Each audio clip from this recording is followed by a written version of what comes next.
Howard Kurtz here with Congressman Peter King. Want to talk a little politics. You have said pretty recently that Mitt Romney not generating a lot of excitement, at least in your New York congressional district. Why not? Well, he's winning in my district. Actually, Barack Obama carried this district. This is a new district for me 4 years ago. He carried it by 4 points. Romney is now winning by 6. There's a difference, as you know, between winning and getting people pumped up for November. And that's the point I was making, that he's coming across as being competent and honest, and people are dissatisfied with President Obama. But Mitt Romney has not connected on a visceral level at all. And to me, that is going to be important. For him to win the election, he has to make a greater personal appeal to people. Again, he has a lot going for him, but that's the one gap that's there. I think Rudy Giuliani has said the same thing, and Governor Pataki. Now, maybe coming from New York, we're more used to that ethnic type politics. Where kind of in your face, grab people by the lapels and make them vote for you? Yeah, well, he doesn't do that. No, whether it's Ed Koch or Mario Cuomo or Al D'Amato or Governor Kerry, you go right at people, and they either hate you or they love you, but they definitely connect with you. But there is a concern, and I've heard a lot of Republicans and conservatives say this, that there's something about Romney's manner. Yes, he's somewhat reserved, but that he also can be awkward, and that he has a hard time, or at least appears to have a hard time, relating to the problems of average folks, like the folks that you represent. What advice would you give him on that score? I would say spend a lot of time with his wife. I think she's great. I think she's a great campaigner. Get Ann Romney out there in front? No, but also, I mean, I think now that the primary is behind him, he can just focus on President Obama and the election, not have to worry about 8, 9 other primary opponents coming at him. Maybe that'll enable him to relax a bit and just get out there. Listen, if you have that many kids that are doing so well, if you have a wife who seems so pleased with you, and if you have, going all the years he's been in business, usually if you're in business that long, people are coming out of the woodwork to complain about you, have stories about you.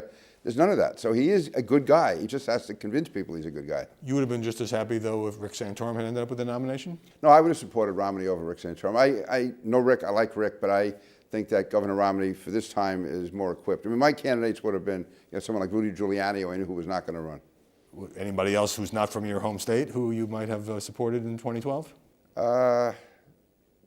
I could have considered a lot of others, but I would say that right now, obviously, Mitch Daniels would have been a strong candidate, I think, a very good, effective candidate. You said at one point, Congressman, that you were leaning toward Mitt Romney, but then the New York primary came and went and you didn't endorse him. You didn't formally endorse him.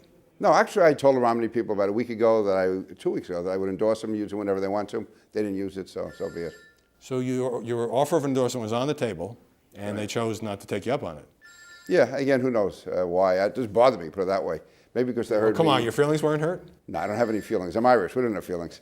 So, Listen, I've dealt with Al D'Amato for the last 40 years. And, so you're used to... And Ed Koch and Mario Cuomo and everyone. So, no, we don't have feelings. So, but why did you wait? Why didn't you endorse him earlier?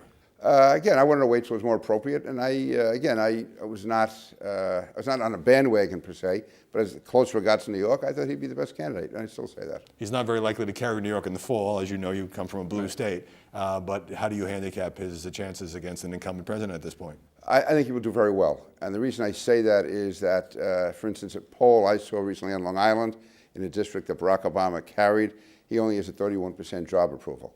Now, his popularity is still like a 49, 50% People like the guy. They do like him. But they're worried about the economy. Yeah, they're worried about it. And if 3.5 years into your administration, only 31% of the people think you're doing a good job, it's tough to overcome that between now and November if you're running against a guy who is competent. And that's what Mitt Romney has going for him. He is competent. I think a lot of the analogies can be to 1980 with Carter and Reagan. Carter, people just didn't think he was up to the job. And once Reagan showed he was a plausible candidate, then that's when he won. The last 10 days of the campaign, after the debate, Reagan ran away with it. Now, Mitt Romney is not Ronald Reagan. I know I can anticipate your question. But I think once they saw he was competent and he was not going to blow up the world, they voted for him. Well, we'll see how those debates play out this fall. Reagan, of course, had to debate President Carter only once. Peter King, thanks very much. Oh, thank you.